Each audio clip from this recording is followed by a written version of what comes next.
Und Giselle hat überhaupt kein schlechtes Gewissen, weil sie jetzt durch deine Arbeit berühmt wird. Sie denkt, dass ihre Ideen den entscheidenden Ausschlag gegeben haben. Und ganz ehrlich, ich will nicht mehr mit ihr deswegen streiten. Kann sein, dass Giselle am Ende immer das kriegt, was sie will? Kann sein. Aber sie meint das nicht böse. Du bist so nachsichtig. Das sagt Billy auch. Ist wohl eine typische Zwillingskrankheit. Ja, ich gebe zu, ich war vorhin richtig genervt von ihr. Aber dann habe ich mich auf meine Zeichnungen konzentriert. Und das hatte was Meditatives, wie mein Zen-Gärtchen. Ich sehe schon, die Arbeit ist genau richtig für dich. Ja, die perfekte Symbiose. Weil einerseits muss ich super korrekt sein beim Übertragen der Skizzen und beim Einarbeiten aller Nähte. Und andererseits bin ich trotzdem noch kreativ dabei. Du machst es genau richtig so, auch wenn das jetzt erstmal für Giselle ist. Hey, das werden ja nicht deine letzten Entwürfe sein. Du kriegst bestimmt noch deine Chance. Meinst du? So wie du dich reinkniest, ganz sicher. Ich will irgendwann so gut sein wie Rebecca. Und dann wird auch ein Hellström das erkennen. Ich dachte, du willst dich nur noch auf deine Arbeit konzentrieren.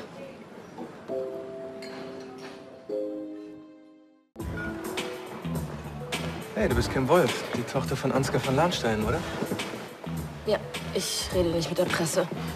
Sehe ich aus wie ein Pressefuzzi? Ja. Was hältst du davon, wenn ich dich zu noch einem Drink einlade, hm? Du siehst aus, als könntest du einen vertragen. Ich bin verheiratet. Und ich bin Headhunter. Modebranche. Finn Parker. Ich habe eben zufällig mitbekommen, dass du dich jobmäßig neu orientieren musst.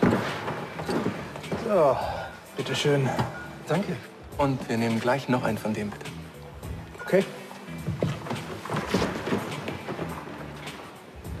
Du willst mir einen Job anbieten? Besser. Ich biete dir ein sorgenfreies Leben für, sagen wir mal, die nächsten 2 bis 4 Jahre. Ich arbeite nicht nur als Headhunter, sondern kümmere mich auch um die Opfer von Umstrukturierung. Aha.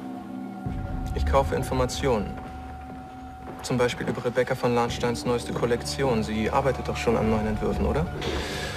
Daran wären meine Auftraggeber sehr interessiert.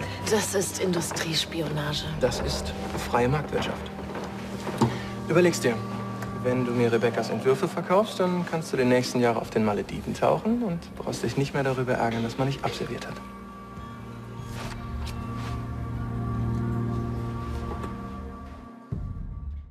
Klaus hat mir einen Job in Norwegen angeboten. Wer ist denn Klaus?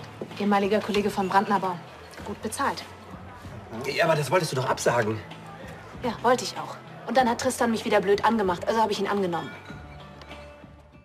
Wieso fährst du jetzt doch nach Norwegen? Tristan hat mich total genervt. Und da ist mir Klaus' Mail wieder in die Hände gefallen. Und da habe ich halt... Da hast du was zugesagt, ohne nachzudenken. Ich habe nachgedacht. Du hast einfach nicht gehört, was Tristan wieder für einen Müll von sich gegeben hat. Ist ja auch kein Wunder, du sitzt hier und lässt dir mit Sascha die Hucke volllaufen, anstatt zu arbeiten. Darum geht's doch überhaupt gar nicht. Wir wollten das mit dem Job gemeinsam besprechen. Und jetzt hast du es einfach hinter meinem Rücken entschieden. Ja, du warst nicht da. Gib doch einfach zu, dass es hier gar nicht um Tristan geht, sondern nur, dass du mir wieder eins reinwürgen willst, weil ich dich mal versetzt habe. Das ist ja wohl totaler Quatsch. Andi, wir haben Schulden bis unter die Hutschnur und das ist ein gut bezahltes Angebot. Warum bitte soll ich das nicht annehmen? Weil wir uns dann 2 Monate nicht sehen.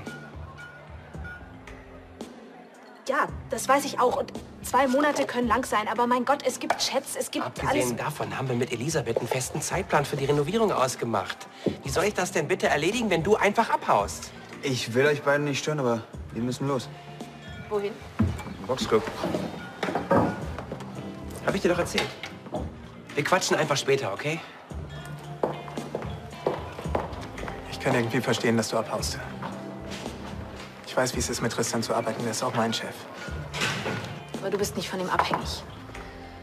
Mann, wenn der uns den Auftrag entzieht, dann stehen wir schön blöd da mit unseren Schulden. Hey, Tristan droht gerne, aber so weit lässt er es doch nicht kommen. Ich weiß nicht, ob ich es darauf ankommen lassen will.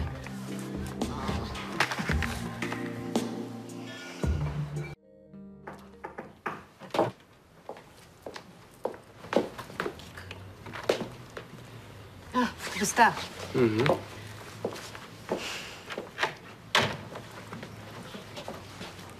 Andi, es tut mir leid. Es war eine blöde Kurzschlussreaktion, dass ich diesen Job in Norwegen angenommen habe. Tristan hat dich provoziert. Ja, aber das macht er immer. Und du hast vollkommen recht, wir müssen den Zeitplan einhalten. Und das schaffen wir einfach nicht, wenn du hier alleine arbeitest. Außer ich mache jede Menge Überstunden und arbeite auch mal am Wochenende. Ach, das geht doch nicht. Was soll ich denn sonst machen, wenn meine Süße für 2 Monate unter die Elche geht? Wie? Heißt das jetzt, ist es doch okay für dich? Klar. 30.000 Euro. Weißt du, wie lange wir dafür brauchen würden, um das hier zu verdienen? Du bist der Beste. Vielleicht sollten wir nicht hier.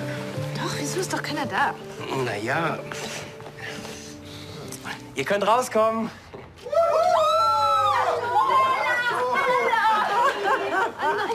Wollen wir die auf Norwegen anstoßen? Ja. Apropos Norwegen. Ich kannte übrigens mal einen Norweger und der... Jessie, keine Sexgeschichten vom ersten Drink. Wer sagt denn, dass es eine Sexgeschichte ist? Weil du die Geschichte erzählst. Auf jeden Fall hatte dieser Norweger es richtig drauf. Aber man kann ja in Norwegen sowieso nichts anderes machen, als in die Sauna gehen oder ins... Jessie, jetzt schwing keine langen Reden, sondern rück den Shampoos raus hier. So. Du kommst genau richtig. Überraschungsparty für Bella. Hey, auf Norwegen! Auf Norwegen! Ich kannte mal eine Norwegerin, die hat es richtig gut drauf. Was ist mit dir passiert? Nichts, alles gut. Du bist einfach der Beste. Ich weiß. Hauptsache, du vergisst das nicht in den nächsten 2 Monaten. Also mich würde das mit dem Norweger schon noch ein bisschen genauer interessieren.